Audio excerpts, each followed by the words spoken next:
Joining us now is political commentator Ann Coulter, and in Washington, former Bush speechwriter David Frum. Good morning to you both. Good morning. Good morning. This woman is a rock star. There's no denying it, and I don't want to disagree with our friend from Politico. I don't think it matters that she quit with a year to go and a little less than a year to go in her term. What is her next step, Ann Coulter? I have no actual knowledge of this, but I suspect, she has a book to write. We know she has the book contract. And she is just an amazing speaker. I mean, I think she maybe do something like the Ronald Reagan GE tours, where she goes around and speaks, because she is heavily desired by various Republican conservative groups, politicians. She has amazing star power. And it'll be interesting to see. I mean, the reason the mainstream media, by and large, didn't cover the Edwards affair was the argument, well, he's a private citizen now. He's an ex-vice presidential candidate, but just a private citizen, if the media will leave her alone. And I don't think so. Yeah, well, she had plenty to say to the media yesterday, and sort of gave the media a tongue lashing. David Frum, is Sarah Palin the future of the Republican Party?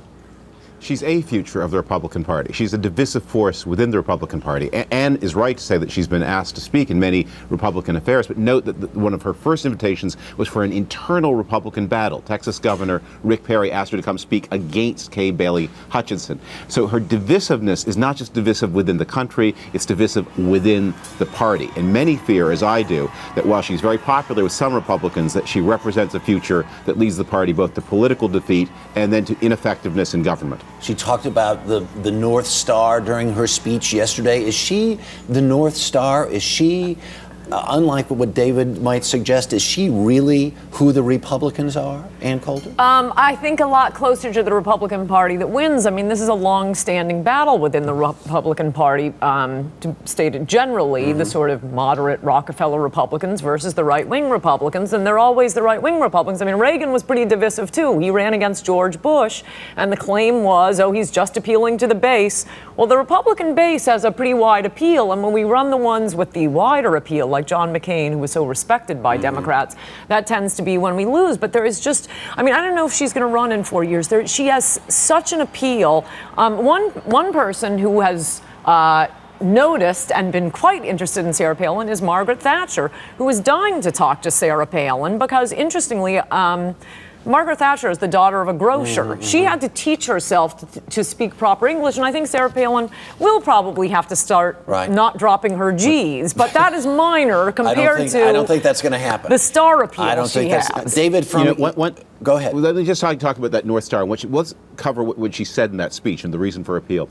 It is an amazing thing that a governor whose most notable achievement in office was to distribute an extra $1,200 a year to every resident of Alaska would include in her speech an attack on government handouts. And that's the kind of thing that makes people say, well, we know why she was popular. When she was popular in Alaska, she gave everybody $1,200. You'd like that too. But she's also leaving with her state in great fiscal difficulty.